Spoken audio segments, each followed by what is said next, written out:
fun with this pole, buddy. No, please, Have man. fun with Please, it. against Have fun the with wall. it. Please, man. Have No, fun with it. no. Have fun with it. I'm telling you guys this right now. Don't sleep on the SVD here in Black Ops 6. The Dragunov that we have here in BO6 is definitely one of the best versions of it that we've ever had in COD. Especially in the Warzone era, it's up there with Modern Warfare 2019's Dragunov, which was surprisingly good. So the thing is about the Dragunov in Call of Duty, throughout all the games that it's been in, it's never really been a super viable option. It's always been one of the more weaker semi-auto snipers. It hasn't always had the greatest one-shot capabilities unless you're consistently hitting headshots with it. This is the current class that I've been using on it. I changed out the Rxqe to this Blandwell 7X scope because the default scope on it was just feeling a little bit weird to me. You still could go ahead and absolutely run it and maybe change it out for another attachment if you want to. Maybe Fast Mag 1 if you want to have just a little bit more ADS speed to it. Or especially what I would recommend is putting on a different barrel for it. I would say probably go ahead and use the reinforced barrel so you get a little bit of damage range and bullet velocity. Now there is this CHF barrel here which gives an insane benefit to the lower torso and arms hit location multipliers. Basically, if you shoot somebody in the lower torso or hit them in the arms, their damage multipliers go up, meaning, again, a higher one-shot capability. The problem is, though, is that I've been trying this thing out, and yeah, it kicks a lot vertically, and it takes a huge hit on your ADS. Other than that, though, I've been using the Quick Draw Riser because it gives a +3 ADS benefit.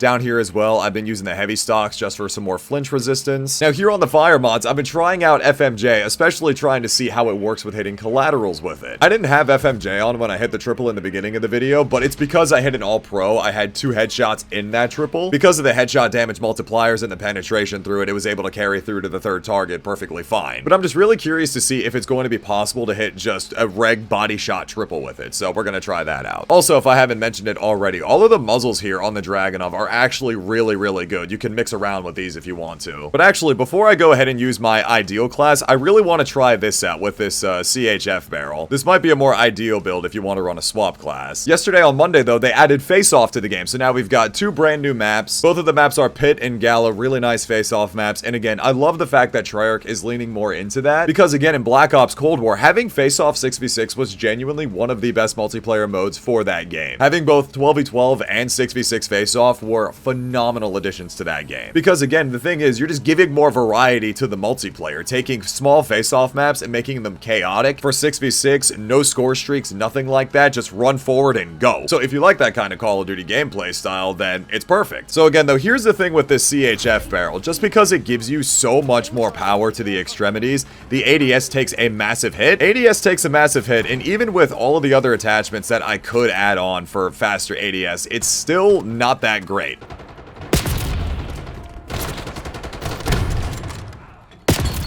Oh yeah, no, we're getting smacked already. Now, of course, throughout the beta so far, I've seen a lot of people talk about the spawns, and of course, like, spawns are always going to be a work in progress.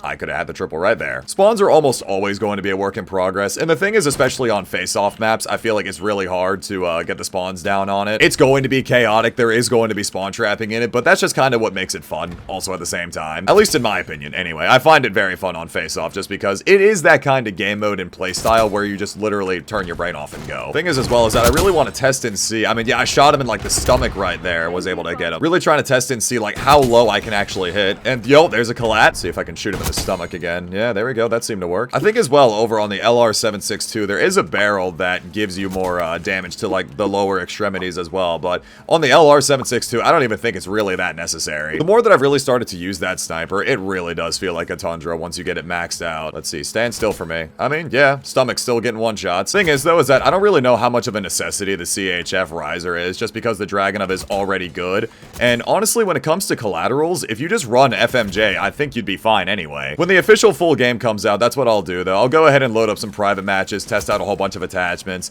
see what's the best for hitting collaterals and whatnot. Thankfully, I have started to see a couple more triples being hit with the LR762. I was getting a little worried to see if it was going to be possible to hit triples with it, especially without the FMJ attachment on that as well. So, again, though, as far as right now goes, this is the best bang for buck as far as, like, ADS and damage goes on the Dragunov. It's not the exact build that I've been running, but that's actually not that bad. Downside is you only get 5 shots, though, so again, just run the swap class. Yeah, the collateral was the play of the game. Okay, it wasn't exactly in the stomach, but yeah, a bit more lower torso. But then again, though, that's the thing with the Dragunov. Typically, lower chest shots won't get that one shot. Almost always have to hit upper chest, collarbone, and of course, headshots to get it to work. Now I got it back to one of my more ideal builds for it. Thing is, with the more ideal build, as you can see, it's got a much better ADS speed to it. They've taken the... Yeah, but there's that hit marker, though. Oh my god, there. Bro. You know what? Maybe I really should be running that slower build with the CHF barrel on it. I don't know, man. Maybe for Faceoff, especially, or again. Oh my god. Have fun with this pole, buddy. No, please, Have man. fun with Please, it. against Have fun the with wall. it. Please, man. Have No, fun with it. no. Have fun with it. That's probably one of the best things that Treyarch did. Adding in proximity chat, that's gotta be the best thing. Seeing all the clips already of it on Twitter have been absolutely hilarious, and throughout the course of this year, it's gonna be insane. I was gonna say this before I got taken advantage of, but the more that I play KC Gala, for those of us that played a lot of Black Ops Cold War, this really does remind me of Showroom KC. It's kind of got that same vibe to it.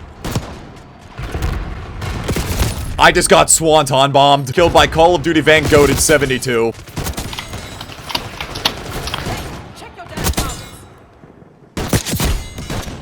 Oh, I just missed a collab there, didn't I?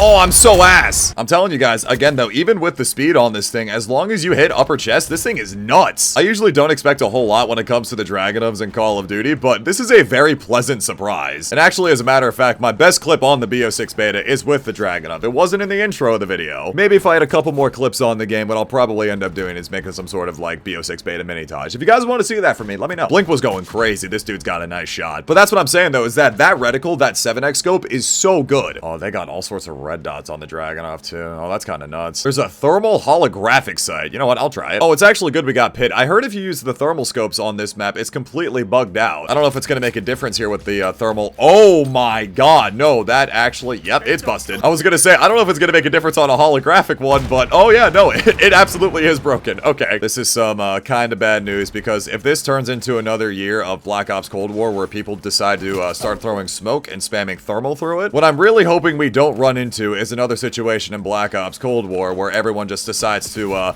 you know, throw on a thermal M82 and start spamming smokes. One of the rattiest playstyles in Black Ops Cold War. I can't believe we actually let that happen. I'm still salty about it. The fact that people were unironically using clips with that drove me insane. There is a thermal 6x scope, which, yep, still does the exact same thing. In my recent video when I was using the LR762, I wanted to bring this up in the video and ask you guys down in the comments. For those of you guys that are playing this game on controller, how does the sniping feel with aim assist? Overall, how does the aim assist feel? Does it feel like there's a lot of aim assist? Is it like a more traditional Black Ops game, I guess, and there's not really a lot of aim assist on snipers? I don't play on controller, so I really don't know how it is. But I bring that up because there was that aim assist, I'll say fix for now as a lack of a better term, but they did adjust aim assist. Now on controllers, when you're within like 3 meters or something like that, your aim assist is just completely gone. So I feel like in these really close moments here, like say this guy's on a controller, his aim assist is completely off, a little bit more of a fairer fight, because we've all seen all of the clips where aim assist just completely locks on within that short range. Whoever pulls the trigger first on the controller wins. But I wanted to bring that up in terms of how the sniping feels on this game, just because I'm curious about how it's going to go into the full launch of the game. I'm curious to see if Treyarch is going to make any adjustments to the snipers, like, again, for example, on the LR762, with its ADS speed and handling, certain things like that. Or say if, for example, the snipers don't have aim assist on controllers, maybe we could see a buff like that to aim assist and handling. Make it more in line, I guess, with something like Black Ops 3, Black Ops 4, where the sniping was really good,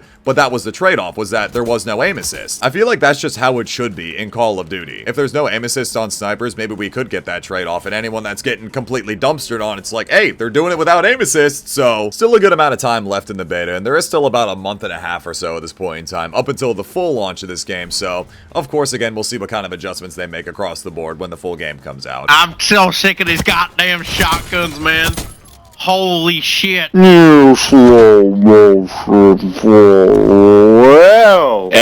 Neo using the shotgun on the other team. Bullshit if you ask me. It's a beta. Don't use a shotgun. Yeah, I know, right? Who would do that? You know, I just realized that. Can you not talk to the enemy team in the winner's circle? I, again, didn't play much Black Ops 3 on console at the time, so it's been a very long time. I genuinely do not remember. Was that ever a thing back in Black Ops 3? I feel like that needs to be a thing. Once the game is over, like, while the best play is going on in the winner's circle too, you should be able to talk to the enemy team. Again, like I said at the start of the video, I'm really appreciative that Treyarch got Faceoff sorted for the launch of this game because, again, it was so good in Black Ops Cold War. I'm really glad it's back. Because we already have Faceoff 6v6 BO6 sorted for the launch of this game, I'm really hoping that we got something like 12v12 as well. It'll be really interesting to see again, just because of the fact that, again, all of the maps in this game are described as small to medium-sized maps, so I don't know how 12v12 would work on them, or, again, maybe it could be something like 10v10. I'd be cool with that too. Like I said, if they can make it work on Nuketown, they can make it work on any map. But anyways, on that note, that's gonna go ahead and wrap up this video. I really hope you guys enjoyed. Again, do not sleep on the Dragunov in this game. Do not sleep on the SVD. Genuinely one of the best versions of the Dragunov that we've ever had in Call of Duty. There's a couple of different builds that you can mix around with, mix and match around with. It really is a whole lot of fun to use. Again, though, thank you all so much for checking out this video. Leave a like if you enjoyed, subscribe if you're new. It's been Rage, and I will talk to you guys later. Take care, everybody.